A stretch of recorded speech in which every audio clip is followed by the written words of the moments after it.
The government's social mobility advisor has come out and said that all children are born with SIG. So that woman is the minister in charge of social mobility. Social mobility is the movement of individuals, families, households, or other categories of people within or between social strata within a society.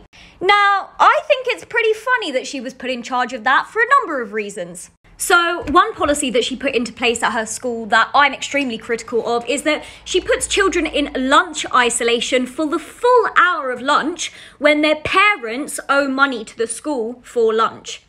But she also does not allow students to bring lunch from home to school.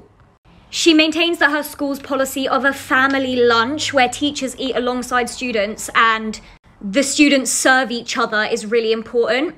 So at the time of that article, there was 3 or 4 kids at her school that were in debt, and those 3 or 4 children were the only 3 or 4 children that were not allowed to eat lunch with their classmates. They had to sit in a classroom with their teacher for the entirety of lunch eating a sandwich. Does that sound like a woman who should be in charge of social mobility? She also claimed that children from ethnic minority backgrounds are not sufficiently taught about British culture or Britishness in school, which leaves them feeling culturally excluded. She basically went on to say that we're not getting taught about Shakespeare and Dickens, but we're doing activities where we're bringing in flags from our home country, and that's the reason why we don't really feel like we're a part of British culture. I think she's just exposing herself for being a bad head teacher, because I learnt both Shakespeare and Dickens at secondary and primary school because they're on the national curriculum. Also, I don't think being told to bring in a flag to represent my country from home is what left me feeling culturally excluded. I think it was the fact that other kids would call me a p all the time.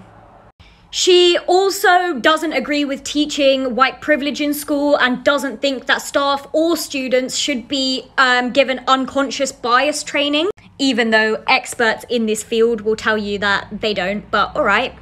And she also claimed that students were using the race card when in arguments with teachers, and that parents should take their children's claims of racism with a pinch of salt.